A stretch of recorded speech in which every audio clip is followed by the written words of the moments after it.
Hello everyone, welcome back to my channel. I hope you all are well and I hope you all are learning well. आज का ये video हमारा day 13 है हमारी practice series का।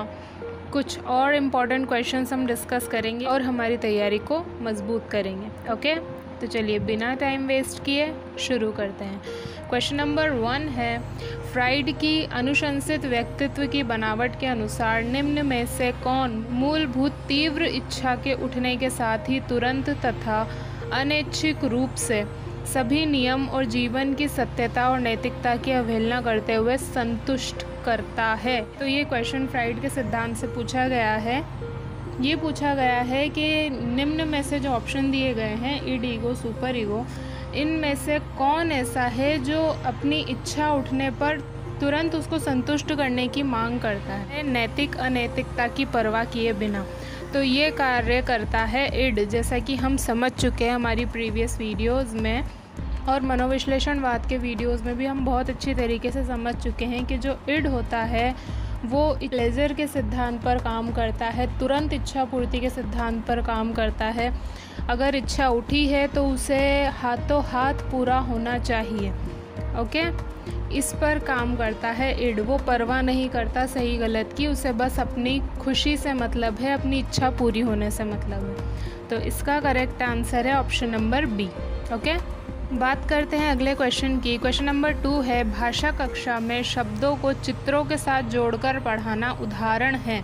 जब हम छोटी कक्षा में बच्चों को पढ़ाते हैं या भाषा हम उन्हें सिखाने की कोशिश करते हैं तो अक्सर हम शब्दों को चित्रों के साथ जोड़ देते हैं, जैसे कि F for apple, B for ball, ball की पिक्चर दिखाते हैं, एप्पल की पिक्चर दिखाते हैं, या अनार वाला अनार की पिक्चर दिखाते हैं। तो इन शब्दों को पिक्चर्स के साथ जोड़ना ये किस चीज़ का उदाहरण है? ऑप्शन नंबर ए है तत्परता का सिद्धांत, शास्त्रीय अनुबंधन का सिद्धांत, त्रुटि व प्रयास का सिद्धांत, या अभ्यास का नियम। तो यहाँ पर जब हम शब्द के साथ पिक्चर को जोड़ रहे हैं तो यहाँ पर हम कर रहे हैं अनुबंधन। ये पावलोव के अनुबंधन सिद्धांत से संबंधित है, शास्त्रीय अनुबंधन के सिद्धांत से संबंधित है। ठीक है, एक चीज़ को दूसरी चीज़ के साथ जोड़कर बच्चों को अधिगम करवाना। ओके, तो इसका करेक्ट आंसर होगा ऑप्शन नंबर बी। हमने शब्द को जोड़ दिया चित्र के साथ ताकि बच्चे के माइंड में जो कॉन्सेप्ट था वो क्लियर हो गया। अब जब भी वो शब्द पढ़ेगा तब उसके दिमाग में वही चित्र बनेगा जो हमने उसको दिखाया था। ओके, और इस तरीके से उसका अधिगम होगा। बात करते हैं क्वेश्चन नंबर 3 की। एक महिला के पति की मृत्यु हो जाती है और वह फिर भी अपने पति के लिए खाने की मेज़ पर जगह बनाना जारी रखती है। ये है, अब ये कुछ प्रतिरक्षा तंत्र होते हैं जो कि सिगमंड फ्राइड ने बताए थे। ये किस प्रतिरक्षा तंत्र का एग्जाम्पल है? दमन का एग्जाम्पल है ये, जिसे हम रिप्रेशन कहते हैं, इनकार का है, डिनाइल का, या अनुकूलन का है, या फिर प्रतिक्रिया निर्माण का है? तो ये एग्जाम्पल है डिनाइल का या इनकार का। उस महिला ने ये मानने से ही इनकार कर दिया है कि उसके पति की मृत्यु हो गई है और इस वजह से वो उसके लिए जगह बनाना जारी रख रही है मेज़ के ऊपर। उसको ऐसा लगता है कि उसके पति जो है वो भी यहाँ पर आके बैठेंगे। वो एक्सेप्ट करने को तैयार नहीं है कि उसके पति अब इस दुनिया में नहीं है। तो ये एग्जाम्पल है डिनाइल का या इनकार का। ओके, दमन का एग्जाम्पल नहीं है, ये अचेतन मन में उसने बात नहीं डाली है।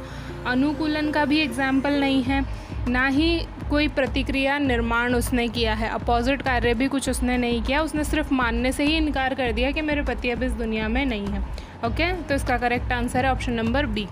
बात करते हैं अगले क्वेश्चन की। एक व्यक्ति सफलता चाहता है पर मेहनत करने में आलस करता है। ये उदाहरण है। अब यहाँ पे कॉन्फ्लिक्ट पूछे गए हैं, द्वंद्व पूछे गए हैं और कुछ अलग तरीके से पूछे गए हैं। ऑप्शंस देख के कंफ्यूज होने की ज़रूरत नहीं है कि साइकोलॉजी में मैथ्स कैसे आ गई। पॉजिटिव के निशान दिए गए हैं, नेगेटिव के निशान दिए गए हैं और पॉजिटिव नेगेटिव दोनों के ही निशान दिए गए हैं। तो इससे आप अंदाज़ा लगा सकते हैं कि किस टॉपिक से पूछे गए हैं और कहाँ से ये सवाल पूछने की कोशिश कर रहा है। ओके, कई बार इनडायरेक्ट वे में इस तरीके से भी सवाल पूछे जाते हैं। तो सिचुएशंस हमने देखनी है कि किस तरीके की सिचुएशन है, किस तरीके का कॉन्फ्लिक्ट है। एक व्यक्ति सफलता चाहता है, सफलता चाहना अच्छी बात है, पॉजिटिव चीज़ है, लेकिन मेहनत करने में आलस करता है, यहाँ पर आ गई नेगेटिव चीज़। तो कॉन्फ्लिक्ट किस तरीके का है? पॉजिटिव और नेगेटिव। ऑप्शन नंबर सी इसका करेक्ट होगा। ये वही बात हो गई कि हम गवर्नमेंट जॉब तो चाहते हैं लेकिन हम पढ़ाई करने में आलस करते हैं। ओके, तो ये पॉजिटिव नेगेटिव कॉन्फ्लिक्ट है, एक तरफ तो जाना ही पड़ेगा। ओके, बात करते हैं आज के लास्ट क्वेश्चन की।